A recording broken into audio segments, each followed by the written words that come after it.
Georgia, thank you so much for joining the show and the official first live episode of Raising Your Game. Thanks for doing this.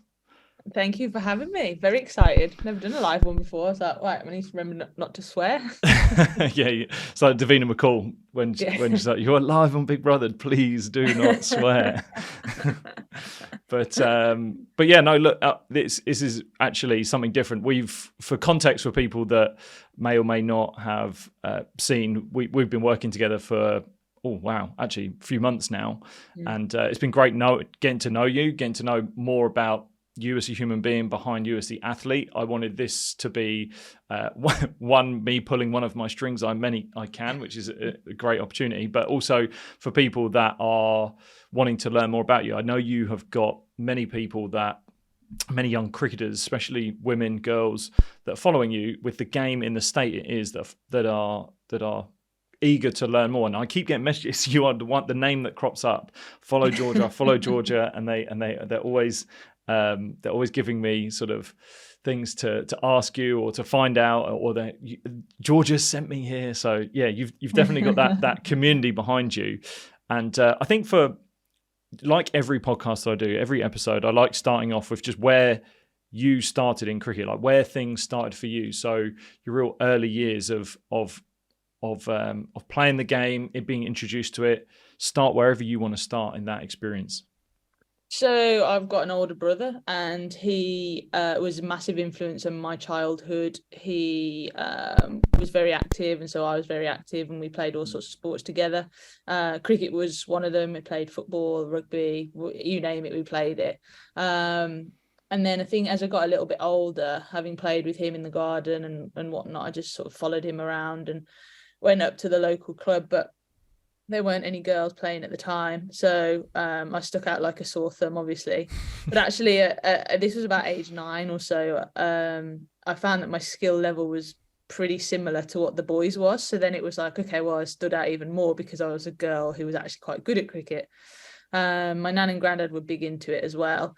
So we had cricket sort of from all angles, and they used to take me down to Edgbaston and watch Warwickshire. And there was like, at the time, they used to play on a Sunday, and there was like a junior coaching session that they ran on the nursery ground alongside it. So there was almost like a babysitting service for them. They'd drop me and my brother off, go and watch the cricket, and then we'd come back after a couple of hours. And I just caught the bug. And I think because I was good at it, it opened doors for me, and lots of people took notice of me because I was the only girl playing in a boys' team. And you know, that you don't see that very often nowadays. There's lots of girls' teams, lots of grassroots women's and girls' cricket going on, which I think is fantastic. But I also think that one of the reasons that I got so good at cricket is because I played with the lads. So I'll quite often say to parents now, if they ask me, what's one piece of advice that you can give, just play with the lads for as long as you can. Yeah, right.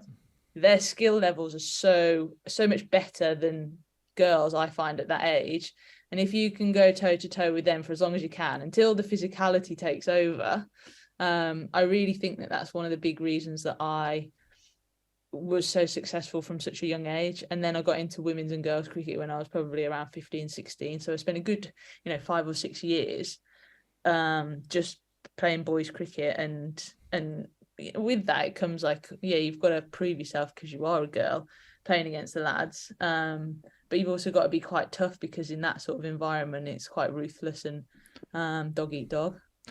We had Sarah Taylor obviously at Sussex, and she had a pretty similar experience. I think she played a lot with the boys at Brighton College. Yeah. And funny enough, then when she went into I was actually behind her, so I was trying to get into like the academies, and I was seeing people like Sarah Taylor, people like Ben Brown, who are 2 wicket keepers. I named Ben because he's a wicket keeper, and they trained together. And I mean, actually, there was this real trio that was kind of forming. Actually, it was kind of a quartet, which was people like Matt Pryor, who had a great career with England. There was Andy Hodd, who was our second keeper as well at Sussex. And then Ben Brown, who was at the time, he was sort of second team in and out the first team, then ended up becoming captain and is now at Hampshire. Yeah. And then Sarah. And they all trained together. Together. And I forget his name. I think it's Frenchie, who was the wicket keeping Yeah, coach for that's him, England. Like curly he hair. would, that was it. Yeah, he would always be around. But Yeah. Sarah was training with the guys, and the drills weren't changing. Like there was Yeah. no change in the speed of the drills. There was Yeah. no, there was no adaptation really going on from what I could see. I may be wrong there, but there didn't seem to be anything going on differently. And it's such an interesting topic, I think, because there is no doubt that she was an outstanding player for England. You played with her, and I mean, you can probably comment on this better than me, but she did some things in wicket keeping now that Amy Jones is probably getting pretty close and is doing very, very similar things. But Sarah moved differently to everyone else at the time, and there is no doubt that practice that she was putting in at Sussex that we were seeing behind closed doors was a massive part of that, and it was just a real eye opener, because it's really easy for someone to separate them as well, isn't it? To say like, no, girls at the time or women here, and then men and boys over here. Like that is. Yeah. But it's amazing that you've had that experience, and I'm actually interested to know like what the reception was like though for you, and how it was received. And did you then end up playing club cricket in men's teams? Yeah, so to be honest, the reception was very mixed, even from the lads in my team. I mean, I played at Wolverhampton for 6 or 7 years, and I ended up captaining that side. So I gained the respect from the lads, and I think for them, they were like, "Oh, like it's just Georgia, like she's one of us." But I was very aware of the fact that whenever I turned up at grounds, I could hear the parents, and they were like, "Oh my God, they've got a girl."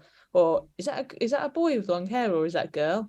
And like, I think I was too young at the time to know that, you know, they were judging me, but I was aware of it at the same time. You know what I mean? So I didn't take it to heart. I didn't go home with it and think, oh, you know, they're judging me. But I did think, why do they keep commenting on that? You know, I'm just trying to play cricket. And then I trialled for the county team and managed to get into that as well. And I think the lads that I played with were brilliant, and they were always very accepting of me. And I loved nothing more than getting everybody out, because the lads who I played against either took two approaches. They were like, "Oh, I'm not getting out to a girl," so they just defended everything, so I never got hit for any runs. Or they tried to whack me out the park every single ball, and inevitably got out, so I took loads of wickets. So it actually worked in my favour from that point of view. But the reception really probably was worse from the parents of the other boys, because they were like, "Oh, what's a girl doing playing in a boys' team?" And that was very much the attitude back then, because this was like 13 years ago, something like that, 13, 14 years ago. I played in Adelaide, and Amanda Wellington and Karen Rolton as well, who they've now Karen Rolton Oval is the oval they play a lot of state cricket in Adelaide. They both played A-grade cricket. I definitely think Karen Rolton did. Yeah. I'm pretty sure Amanda Wellington was playing there when I was. And Australians' reception to that was probably the most harsh that I've ever seen. I think England, I have, like I said with the Sarah Taylor story, I had seen this sort of thing happen. I'd seen the mixing of men and women. They hadn't seen it yet, really. I don't think I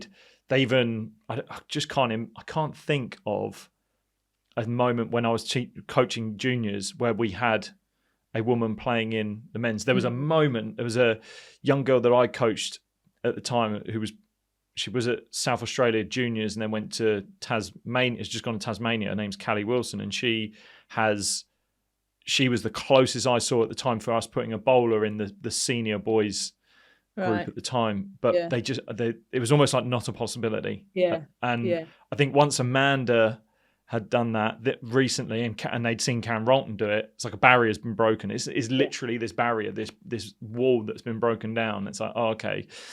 But actually, from a talent development point of view, if you think of it, the way I look at it is, if your own sort of arena in which you're competing in is, you've almost superseded it. You've now started to really dominate in that area, and you're not going to get the skills that you want to get at the time for you. I'm assuming the girls' games that you're playing to play England women's. Yeah. You need to be pushing yourself. You need to be developing yourself. And this is where this comes in. And yes, it's going to be, I think it's a really mentally challenging time as well, because what a great way to like build up that resilience, to build up that doubt, to build up that sort of imposter syndrome and all of those things, and really find a way to manage those at a really complete different end of the scale compared to when you're back with everyone that's playing women's cricket, and then you're sort of free to, you've got all of this experience. Did you kind of feel that? Looking back, I think when I've looked back over the last 5 to 10 years at my journey and how it started, I didn't realize at the time, but it did equip me with so many skills, like you just said there, like that ruthlessness, that needing to stand out, that needing to be better. And coming up against people who were pushing me every single day. Like I had to, I had no option. There was no comfortable option. There was no, I don't want to say women's and girls grassroots cricket is a comfortable option, because I don't think it's all about high performance. I think if you want to go and play just for playing, great, go and like as a young girl, go and join a women's and girls team. But this has equipped me like that, and there's no doubt that playing with the lads from such a young age has equipped me with skills, resilience, mental toughness, all of that sort of stuff for high performance sport later in life. And I didn't realize at the time, because I was so young and I was just trying to, I was just playing the sport that I loved. But I do remember turning up to each session and thinking, right, I've got a right battle on my hands now today, or this is going to be a good game against this team. They've got this good player or this good player. And it was always like, I was always pushing myself and always being competitive. And I think I've got that drive and competitive nature in me anyway, from having an older brother and having to keep up with him. But those sorts of skills that you learn from that, and that I still got some of the fondest memories of going up to the cricket club and playing in tournaments and playing in matches up there against some of the best lads that have gone on to play county cricket, which is amazing. And there's absolutely no doubt that has played a big part in me being able to cope with elite sport now. I had a real definitive moment in my career when I knew I wanted to turn pro, when I was just enjoying the game and I wanted to then really go at it, and then I dedicate everything. Did you ever have a moment like that where you can almost pinpoint the day, time and place? Yeah, and it was a person for me rather than like an actual cool thing. So my brother went to the local grammar school, and one of his teachers was Lucy Pearson, and Lucy Pearson was an England women's player at the time. But such was the landscape of England women's cricket, she had to do a job on the side as well. So she was a full-time teacher at his school, and she'd heard about me coming through the ranks, and she just said to me, look, if you want to play for England, you will, but you've got to work hard and you've got to, put in. And at that stage, she was the only role model really that I had to look up to.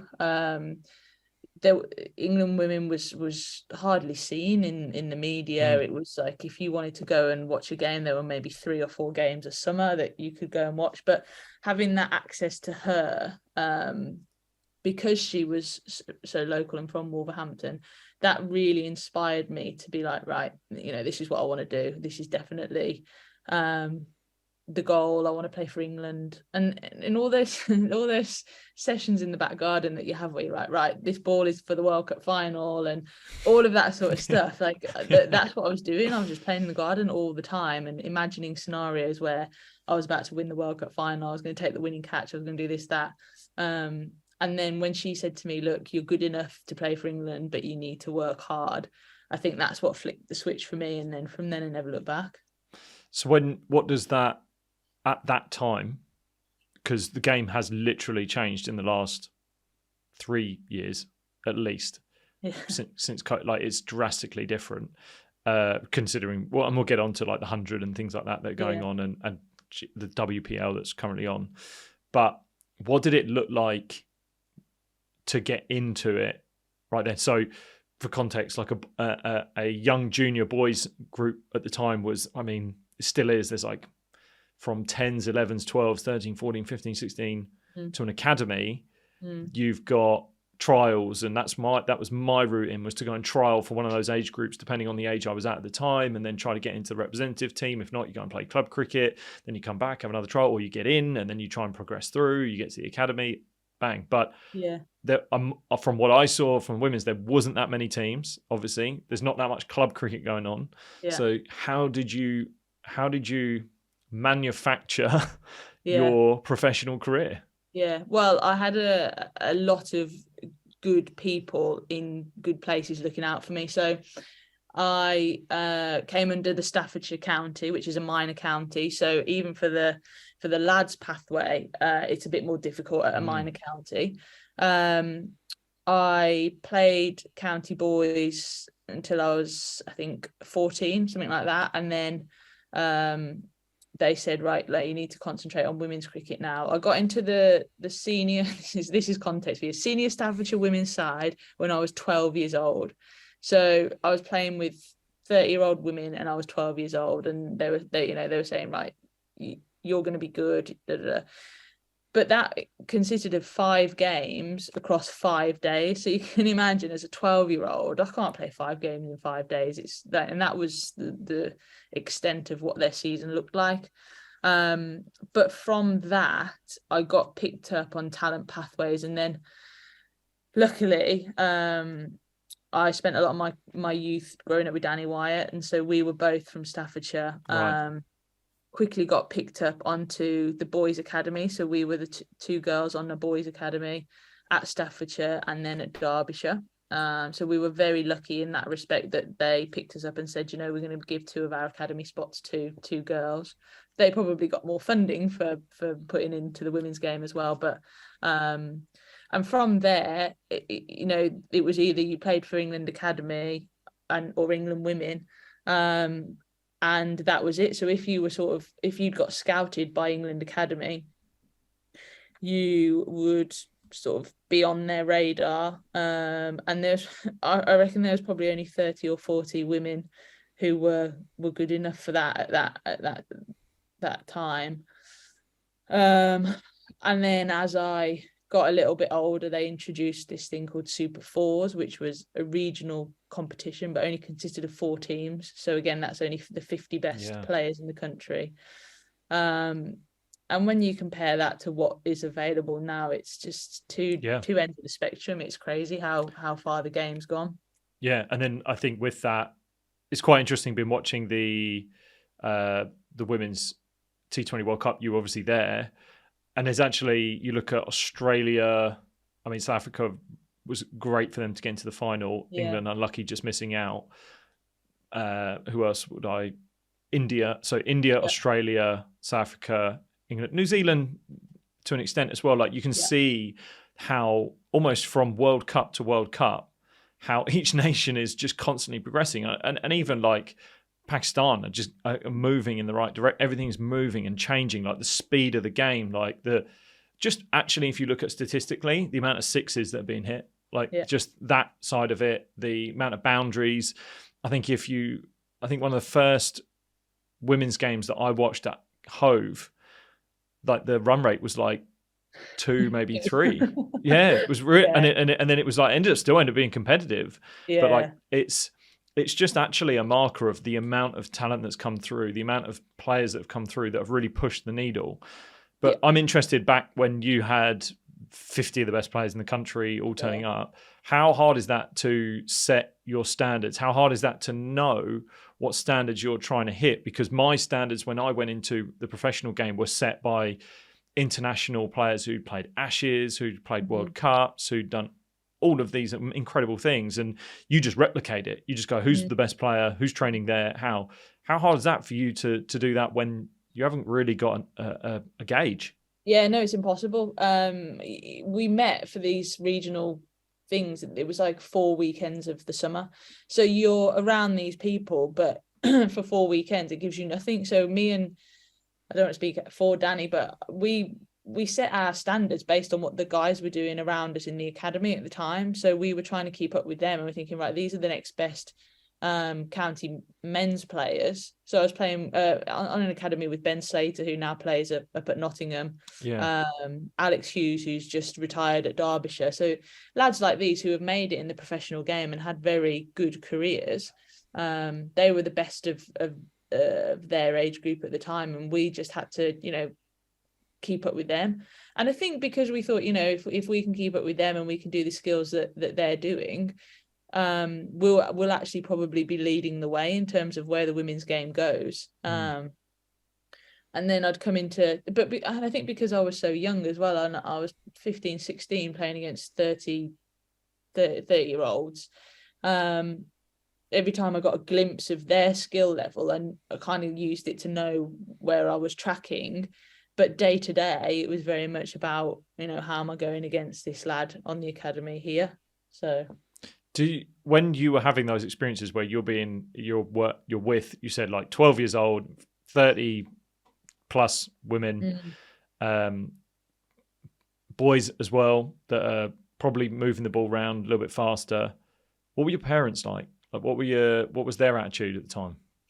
They were very relaxed, very, I think back now and I think about the amount of hours they spent traveling in a car with me for me to get a duck and then and then have to travel back, or for it to rain, or they were so patient, not pushy at all. They just made sure they provided me with the opportunity to say yes to everything. So obviously as a 12-year-old going and doing an overnight stay, they had to come with me, so that meant them booking a hotel in the same place very often and being very accommodating in that sort of sense. But there was never any pushiness, there was never any you have to do this. It was like, I remember Dad bought us a treadmill and he stuck it in the front room and he said, right, this is here now. If you're serious about your cricket, you're going to get fit. And it was never a case of he watched me go on the treadmill. He just said, here's the tool, if you want to do it, you will do it. Your choice. Here's the opportunity. And I think that's a really nice way of them parenting, and something that I've probably only appreciated as I've looked back, that actually every decision that I made for myself at that age. Yeah, that's amazing to hear that. I think I'm experiencing and seeing with schools that I've been in, with clients I've worked with that are younger, and the parents is a big one. Parents is a really big subject, especially in sports development. It's probably one of the biggest contentious issues, because it's like you never want to tell people how to parent. I am not a parent. Like, I do not have a child. But I have been the child, so I feel like I do have a horse in this race. So I think for me, and having gone through some of the literature as well, like the most elite athletes that I have seen and read about, and even speaking on this podcast, there is a unanimous sort of theme that's coming up, which is around, my parents supported me. They did not push me. They did not tell me where to be, what to do. They literally set the stand, or they set the bar, and then they let me go. And were your parents, were there discussions around your games? Was there, you're shaking your head already. Never, like ever. There's nothing Never, you spoke ever. about. It was only if I started that conversation, if I was like, oh, do you think that was the wrong shot? And to be honest, it helps because Mom and Dad never played cricket. Like Dad thinks he did, but he just never played for a high level. You're literally talking about the same experience that I had, right? Yeah. So he actually didn't know what he was talking about anyway, which is great because he'd got no experience of being like, oh well, if I was batting, I'd have done this. He didn't. He didn't know. And they were just both very relaxed. If I wanted to talk about it in the car on the way home, I did. They could sense when I was disappointed in, cricket's the worst game for that, isn't it? You can drive 2 hours, get out cheaply, and then have to sit around all day. So you're disappointed enough yourself. You don't need your parents then going, oh, what did you play that shot for? Yeah. I think it's really interesting that similar things have come out when you've been speaking to parents too. Yeah, well, the more the fact that, like my parents were the same. They simply let me go, let me get on with it. But I think when you do intervene, when you do like cricket is an opinionated, any sport's opinionated, right? Anyone believes they're an expert. That's why we have armchair fans, right? And everyone thinks they can do it better. So I think it's really dangerous for a parent to actually start throwing their own version of opinion before the child has even had an opportunity to figure it out themselves. Because if I think back, if I was literally handed all the answers for me on a plate, then when shit got real and it got tough and my back was against the wall, I would be looking for mum and dad to tell me what to do, tell me the answers. Whereas they just literally let me go get my arse handed to me, or go get some scars, or just really get gritty and have some real tough moments. If it went well, great, awesome. But we've got another game coming up, right? And I think in the moment you're not thinking about stuff like this, but now on reflection, being older and having a bit more of a conscious brain about it, and go, that played a huge role in me actually making it to the top. Whereas I think if you offer your opinion and you provide the answer, you're just never going to know how you got there. And it's like teaching. It's like anything that you teach. You don't actually give anyone the answers. You just go tell them where to look, and then they got to figure it out themselves, right? They just got to figure it out themselves. And I think sport's exactly the same. But we want to fix things really quickly, especially in competition. Like, you want to be able to. If I give you technical advice now, you're going to be able to do this, and then we'll actually get the results straight away. Whereas actually in the long run, that could be really detrimental. That could be really hard for the athlete. You're not getting an answer. You're not figuring, you're not showing you're working, literally like what you used to have to do at school. So it is a big contentious issue, but one that I'm kind of pretty adamant I know which way to go. Yeah, it's interesting because it's the same with coaches. I think that my favorite coaches have been the ones who've, encouraged me to work out, the answer. Sometimes, don't get me wrong, there is a place for, your hands are just dropping a bit, direct feedback. But actually you're right, but you don't want to be, out in the middle thinking, what's Lottie thinking about my hands right now? Like, for example, you want to be like, right, this is how it should feel. Does it feel right? Like, and you've got to problem solve yourself, because when you're out there in the middle, if you're batting, you've got your mate at the other end, but largely you've got to be the one that's in charge of your own game. And I think that starts from when you're a kid, and you've got to work out, what you're doing right, what you're doing wrong from such a young age. And facilitating those sort of questions is really important. John Lewis did it beautifully for me when he first come into the team, and I think I was around about 23, 24, and he's played for England. He's at the back end of his career at that time, and he's pretty much the master. We're all the apprentice, regardless of what age we were at the time. But I never in a podcast episode that I've done with him, I actually never brought this up. But he said something to me once that really sort of changed the way I looked at my performances, which was when I came off out of a game. He just asked me, how do you think that went? And I'd reel off everything that went wrong, just literally compounding the issue worse. But he goes, I didn't ask you what you did wrong. I asked you, why did you lead with negativity? Why didn't you tell me everything that went right? And I said, well, because I want you to give me the answer. I want you to give me the answer for the better result. He goes, well, no, we need you to bolster up your strengths, find out what your strengths are, and then you can work on the issues. And again, like, it's kind of praise as well, doesn't it? Praise from parents, overpraising, constantly saying you're doing well, you're on the right track. Well done, son. Well done. You're doing all right. You fall into this false insecurity of like, okay, well, I don't feel like I'm putting in too much effort, but I'm actually going all right here. It's not. Yeah, it's that praise of the achievement, isn't it, rather than the effort? That's the big thing for me. Is huge one. Yeah, huge one. Yeah, definitely. Just being able to praise, and there's bag. I mean, that's got bags of research, because it bolsters your intrinsic motivations rather than extrinsic motivations. Are you extrinsically motivated by your outcomes and your goals, which leads to burnout and people dropping out and not having fun because you never. I mean, think how many times you've lost compared to you've won. Right? It's completely in the other direction. So, it does boost that. But as you've grown up, you were speaking about you've had role models. Then you've made it into, well, again, talk us through the professional game when you got into it. What was the landscape like when you got into it? Because it's, I mean, for context now, people who maybe don't know the women's game, it's 10 or 11 contracts per team now. What did it used to be? So in 2014, I signed my first professional contract.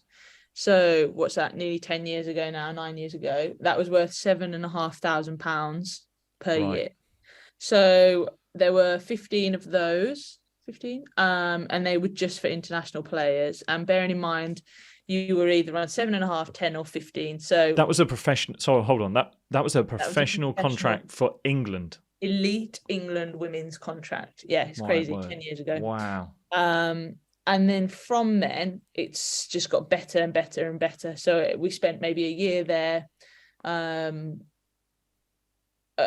then, year on year, that salary has increased and increased and increased up until just after COVID, when we introduced the domestic professional contracts. Started at 5 each region. That's increased year on year, and now we're looking at 10 for each region. So we've got just shy of 100 now female professional cricketers in this country. Wow, that's which awesome. is where Australia were about 5 or 6 years ago, which is why that gulf is as big as it is right now, because they're 5 years ahead in terms of depth of players underneath.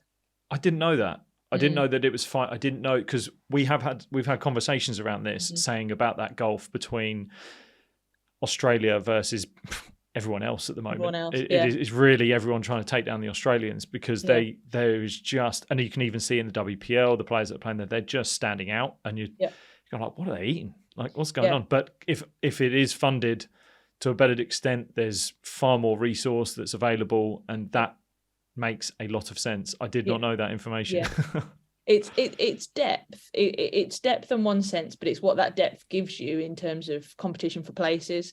So they all know at that elite level that if they're not performing, if they're not putting in their training sessions, their running sessions, they're not eating well, sleeping well, somebody else is there's probably 2 or 3 people good enough to come in and take their spot, and that keeps them on their toes. We don't quite have that here yet, but you'd think now with this, introduction of all these contracts, that in 5 or 6 years' time, there won't just be one Sophie Eccleston. I mean, she is an outstanding bowler, but you'd like to think that there's 2 or 3 others waiting in the wings who, should she, for whatever reason, not play, somebody else can jump into that spot and perform the role exactly as she can. At the minute, we don't have that. If Nat Sciver-Brunt goes down, she's one of our best players. We don't have somebody who is as good as Nat Sciver-Brunt to fill that role. Whereas with Australia, you've seen them leave out Elise Perry and win world titles. And she's one of the best players in the world that's ever played the game. So it's what that depth does, in my opinion, is the difference. And India will get there, especially with this women's Premier League, and England will get there. My worry is that those 3 will then start to separate from the rest of the world, because their domestic structures aren't as good.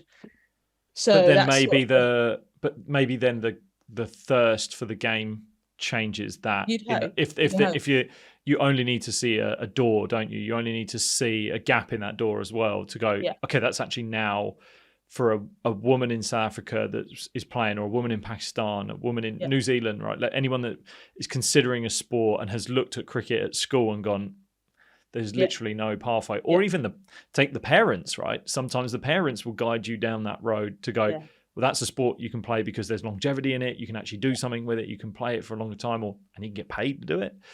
Right. Now it's a reality. Now it's a genuine reality. So you'd hope that fuels that side of it. I know it's going to be different for those nations to do it. The West Indies is one that I'm actually kind of excited about. I've seen a real going back and forth from places like Barbados with a lot of family friends there. I've seen more and more young girls just playing cricket on the street. That's been really cool to watch. I was actually in Jofra's neighbourhood and with his dad, and there was a street game that's going on, and Jofra gets involved and all these kids, but then there's a young girl that jumps in, and it's like, how cool is this? This is just awesome. So you'd hope that that's going to bring it.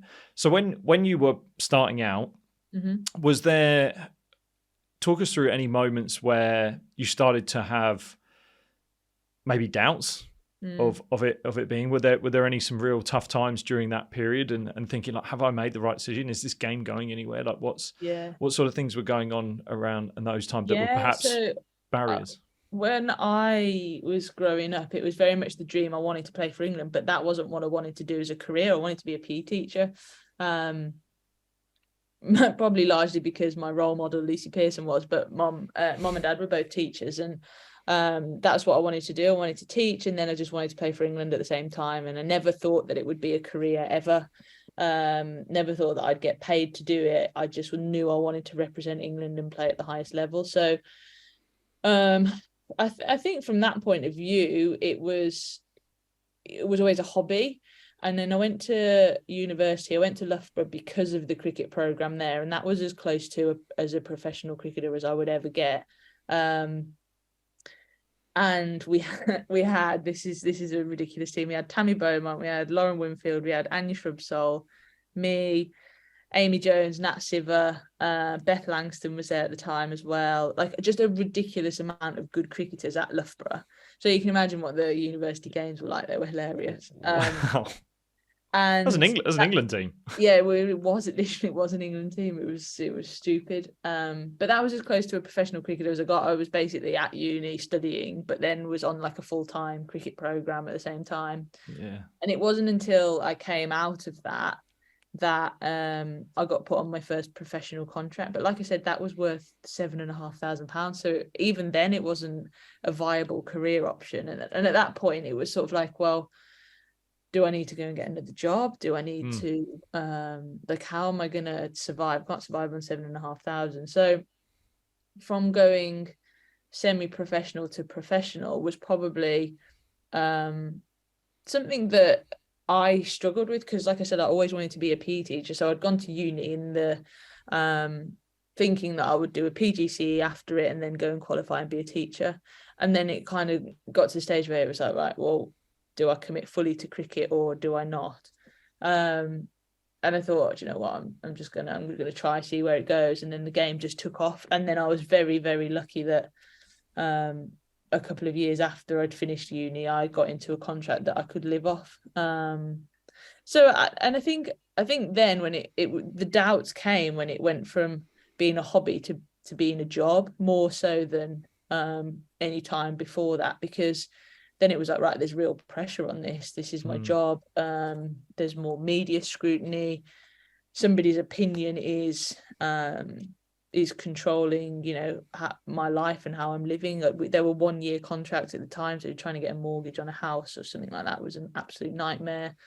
And they weren't huge sums of money, so you were sort of like living year to year thinking, I could be dropped at any point. And because underneath that there was no domestic system, it was like you either played for England or you didn't play at all. Yeah. And I think it was at that point I was thinking, right, have I made the right decision trying to go all in at cricket?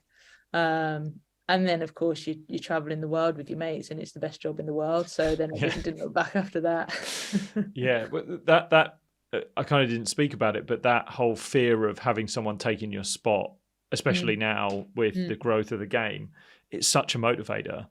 And I think people see it as a real fear, but like, don't underestimate how much of a motivator it can actually be. I genuinely think majority of my career was based on not only trying to get spots, but when I was in, like, just doing enough to not lose my spot and knowing that there could be anyone just fly over from around the world. And then there's going to be that introduction that will happen into a women's game where women will be moving around teams around the world, which happens in the men's game, right? Overseas players that are moving around, or someone that might have a Colpack visa that makes them born in South Africa but eligible to play for England. And there'll be all these introductions of these nuances in the game which only drive it, make it better. But from an individual's point of view, I think it genuinely energizes you. It should, I believe it should energize you. It does depend on your disposition to anxiety, but it genuinely should excite you that there's an opportunity to get yourself better, try and be better than other people. And that's really what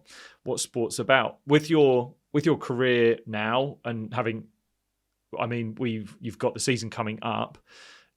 had an injury recently. Have you had any other tough moments in the game, and what perhaps was like some of the energy that you used to get through those tough moments like that? So definitely selection, Yeah. and injuries was a huge part of my career. Like I was just about to go on tour. A number of times it happened, like a handful of times, and I'd suffer an injury and have to pull out. And that happened to me 3 or 4 times. I remember it was almost like the week leading up to a tour, and there were freak accidents as well. It was like a broken hand, or a stress fracture in my back or something, just stupid. And so having to deal with that. But I think for me, like, it was always a selection thing. It was always like I was always more concerned about what the person next to me was doing rather than what I was doing. And I think one thing that I wish I'd known 10 years ago was that, you know, it was just to, if I could tell myself something, it would be to just focus on my own journey and make sure that what I'm doing is right for me, because you spend so much time comparing yourself to other people. It's just wasted energy. And I spent so much of my career wasting energy worrying about selections that didn't happen, that it actually inhibited my performance. I was worrying about, you know, we were playing internal games and I'm worrying about if other people are going to score runs rather than whether I'm going to score runs. It was just not a nice place to be in. And I think it only in the last part of my career, when I've been very secure in myself and what I can bring to the game, it has that settled down. And I think that has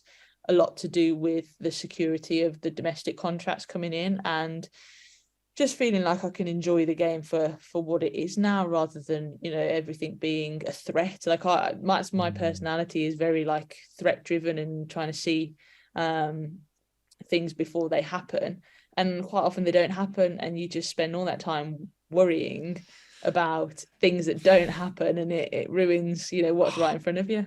It's such a psychological trade-off though, because if you weren't predisposed to look for those threats, then you wouldn't prepare for them, and you wouldn't be as prepared. So it's a real chicken and the egg type thing. I find it's the balance of being able to probably manage your know that there's a threat, be aware that there's a threat or the possibility of this threat, prepare for it, but don't expect it. Don't try to let go of that expectation and just focus on, I mean, like we always will talk about, focusing on what you can control, your emotions, what you do in where is my thought process at that any one time.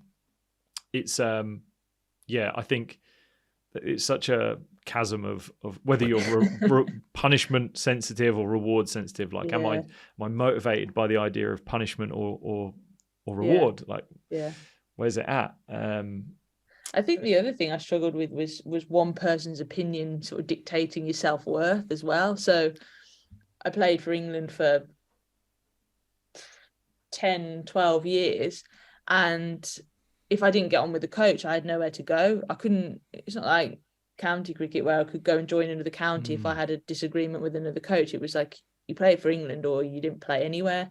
And I think if you didn't get on with that coach, you didn't have anywhere to go, because what you're supposed to do, you're still training and you're still working your ass off. But if they don't rate you, what can you do? And then you're kind of thinking, well, what if they don't give me another contract? And then all of these things spiral, don't they, when you're in a bad place? Well, not only that, to not figure out an answer to how to get yourself back to where you want to be, and almost, because if you're thinking, well, the person there is the person I actually need to ask advice from, I genuinely need their input, but I'm also not getting on with them, or I'm worried about what they're thinking, and if I ask the question, do I look like I don't know the answer, and is that a bad thing? Does that mean that I'm not going to get picked? And I mean, in the space of 10 seconds, I've already come up with 17 different self-doubts that you could now run off in 50 different directions, right? And it could just, so left to your own devices, it's really, really hard. And I think that's why I'm really thankful that I'm in the place that I'm in to be able to help people, is because I see what I do as that voice outside that is disconnected from from the game, from the judgment, from the arena, but being able to help the person to get that best out. And I think, if anything, Tara, she won't mind me saying, but she, before the WPL, she's nervous. Like, there's a lot going on, right? There's but to be able to have someone to talk to vent, then she's in a better place, and it's a different outcome. So That must be really, really tough. I felt that as well with my coaches and feeling like I need to ask them advice. I should have a good relationship with them, but some of it it's not necessarily a fractured relationship, but it's really tough. It's really just challenging, and they hold all the cards as well. I'm interested. You were speaking about the comparison to others. Now, with the society as it's changed, because I'm not playing anymore. I don't see what goes on the other side of the fence now. And I think back to when I started playing. So I turned pro when I was 20. That's 2010. Facebook is only 3 years old, right? I think the most you could do on Facebook was like poke someone. And that was about as really like invasive as that place got. But social media is really invasive, right? And there's so much noise going on. There's so much of what other people are doing. Have you noticed how much harder that comparison of others is, of comparing yourself to others is, and what would be your advice to people that are comparing themselves to others now?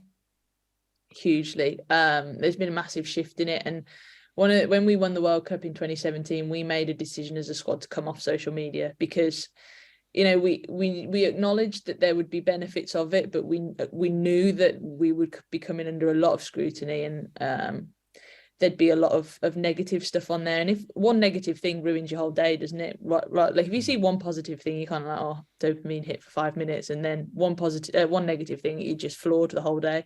So we decided to come off, and I've actually found Twitter the most abusive. Not that I've experienced huge amounts of abuse, but just people commenting on, you know, shots that you've played or drop catches or anything like that. And it's just unnecessary noise. And I think I've noticed that as I've got older, that I don't look at it now. I don't go on Twitter hardly ever. Instagram I don't see as bad, because I think you're putting stuff out there for people to interact with.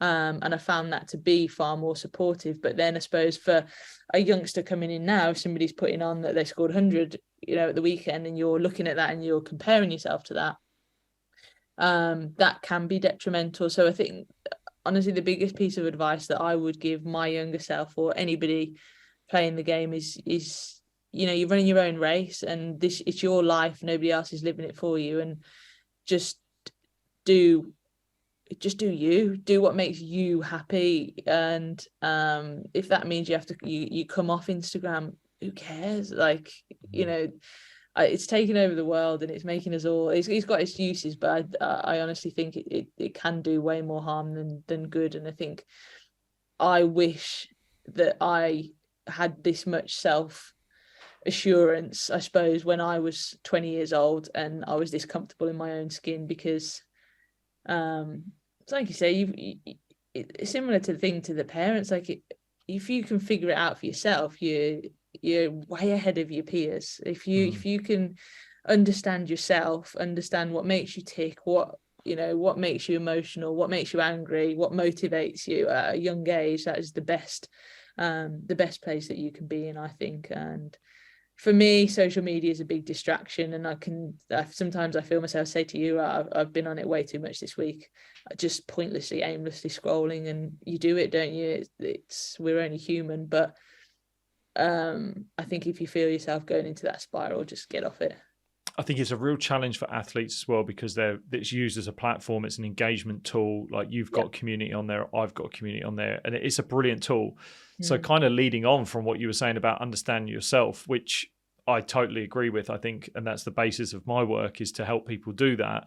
But I wish I'd done that when I was younger. I've had that confidence in myself so that I didn't second guess myself when looking at something else, and I didn't go, well, maybe I should do it. I think that's actually one of my most self-toxic traits, is that I do second guess myself on so many different things, and I look at it and I go, oh shoot, should I be doing that? Should I try this? And actually go, no, Lewis, this is what's valuable for you, and go there. And I think from the social media side, they are tools. They're just they are instruments. So but I think in learning about them, so like, I believe Twitter is the most toxic because it's just majority just words, and people can't figure out the context in which people are saying those words. Like, think how much harder it is to write a text message and get the context for someone than than if you send a voice note or call Yeah. them or send a video, right? You Yeah. like instantly, okay, they got a smile on their face, they're saying it with an upbeat tone.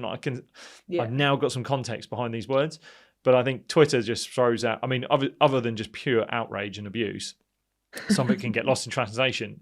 Instagram being so visual, Yeah. it's a bit different, and you see people smile and have a good time. Then that's real comparison of like lifestyle, isn't it? Because it's like, well, they're putting a snapshot, and now am I comparing me sitting in cold UK and in the pissing rain? Like, is this real? Like, what? Or am I in the right place? What should I be doing? And second guess myself already. So I think understanding the tools to then know how to use them. And I had something. I put a post out recently that did quite well on TikTok, for example, and TikTok's hilarious because the algorithm is beautiful in the fact that it shows it to so many different people, but then you get so many random people commenting, and like, there's great comments, and then there's one that's just like a bit gnarly and nasty, and you're like, and I now laugh at them because I'm like, I just don't know this person. They don't know me, I don't know them. So it's like watching a crazy old man walk across the street and shout something at you, and you wouldn't take offense to that in the street. So why should you do it on social media? And I was kind of glad I've now got to that part where I look at it and I just giggle, or I laugh back at them, or I just sort of, not in a condescending way, like I'll just make sure I'm just engaging with it, that's making it lighthearted. But if you can have it underpinned by that foundation of like, I'm strong in who I am, then geez, from a young person, you're killing it, genuinely killing it from that point. But what I know we're coming towards the end of the time, really. One of the things that I always ask guests, which I'll probably do in a bit, around your recommendations for books and such. I'm interested. You spoke about the World Cup and touched on it, the 2017. I think that was a real pivotal moment for England women's. Because that was it was an amazing final. But what was the experience of that? Because I think that was really when people started to take note of England women's cricket. Interesting you said about you turned off your phones. Obviously, Mark Robinson was head coach. He was my old coach. Yeah. What was the introduction to all of that? Yeah, so he came in maybe less than a year, I think, before the World Cup was due to be played. And he set his stall out straight away and he said, look, we're underdogs. Nobody expects us to win. Australia, the best team in the world. We're just going to go out there and see how we get on. And he did a few things which were very clever. So he took us to Lords for a training session earlier in the summer, took us around. Lords, obviously a hugely historic place. And he didn't want the first time that some of these girls went to Lords to be potentially at a World Cup final. So he got us all familiarised with Lords. We trained there, we ate there, we were in the changing room. So that was a familiar setting for us. And he just kept hammering home the message, let's just give it a good crack. We're a good team. Nobody's expecting us. I don't care if we win or lose. Let's just give it a good crack. And I think that took the pressure off us immediately. And we were all kind of like, okay, well, it is a home World Cup. But if our coach is saying it doesn't matter if we win or lose, then let's just go out there and see how we get on. And we didn't start the tournament well. We lost the first game to India. We got absolutely hammered. And that was one of the points where I was really glad that none of us were on social media, because I assume we were getting absolutely hammered by the media saying, oh, it's the home World Cup and they've lost the first game. And at that stage, we played everybody in the World Cup. It was a round robin. And we had a really close game against South Africa, a really close game against Australia, and we won. So we got through to the semi-final and played South Africa again, got through that by the skin of our teeth. And then it was like, right, well, we're at the finals. And then Australia lost in their semi-final. So then we were like, right, this is on. We were playing India. Obviously, there were nerves around. Packed Lords, 28,000 in. Singing the anthem was one of the most emotional, highly charged moments of my life at Lords. That was crazy. And then we should have lost. We didn't score enough runs. I think we scored 220. And then India just collapsed, lost 6 wickets for no runs whatsoever in a chase, and we ended up winning somehow from nowhere.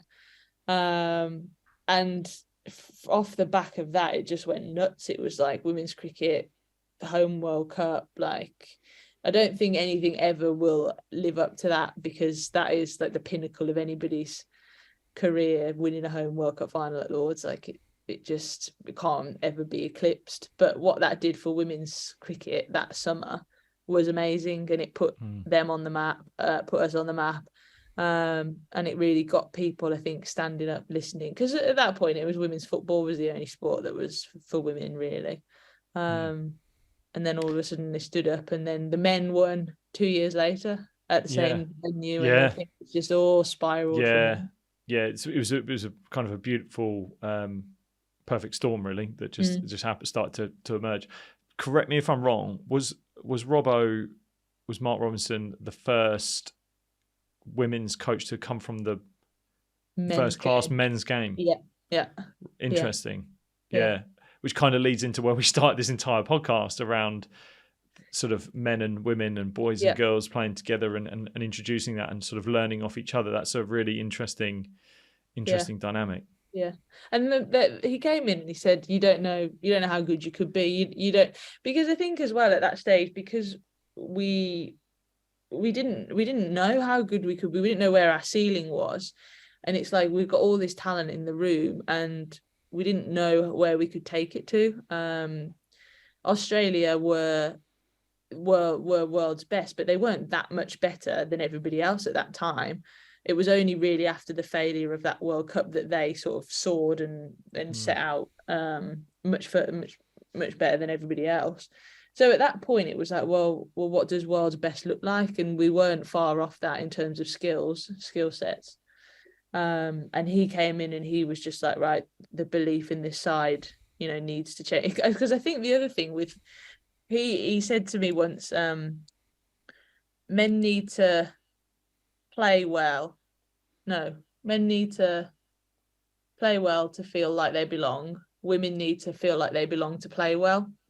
So it's like a dynamic where lads have almost got more belief than females for whatever reason. And that's a generalization, doesn't always happen, obviously.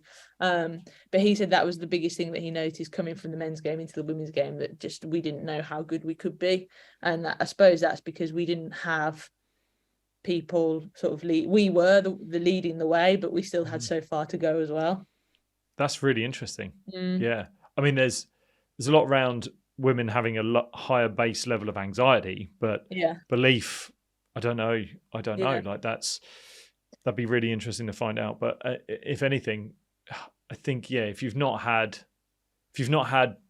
you're on the world's biggest stage, and if in the context of your entire career, you've not had the experiences that men have had in a professional game that would then sit in a similar experience in Lords in a final, the self-belief is going to be harder because we draw our self-belief from our experiences. So that's really interesting that he saw that as well, that he saw that and noticed it. But then also you guys changed it. And I think now I can even tell the conversations you're having with female cricketers is different. Like it's professional. We were really fortunate at Sussex to have people like Sarah Taylor that were driving. I know she really drives, and she coaches a lot of men now. She works with Sussex with the men's side, and she was driving standards, and Holly Colvin really driving standards and being sort of those sort of pioneers, and you're in that bracket of the women's game. So it is really impressive, and it's exciting now where it is, right? It's just really, really exciting where the game is at. Yeah. And where it can go still. It's frightening, really, to be a 13, 14-year-old girl now. You're going to choose cricket over any other sport because it's the money's there, the setup's there. You've got role models. It's exciting. It's fun. Opportunity is really good as well. Yeah. I would absolutely love to be 13 again. Yeah. So as we start to wrap up, the question I always ask is, what's your favourite book, documentary, film that you're maybe recommending right now? I've been listening to an audiobook actually at the minute by Jay Shetty, and it's called Think Like a Monk. And it's about his experiences as a monk, but more, stripping back life to its basics and being grateful and for what, for basic things in life, and everything else is a bonus. And I really like that concept, and it helps to give me a bit of perspective when I'm thinking of very trivial cricket related things that actually don't matter that much in the context of life. Yeah. And for people that want to reach out and get in touch, where's the best place for us to send them?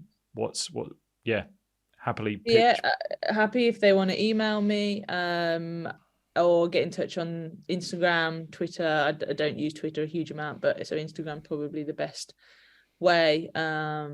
My inbox is always open to questions or whatever, and I'd love to chat to as many of you as you want.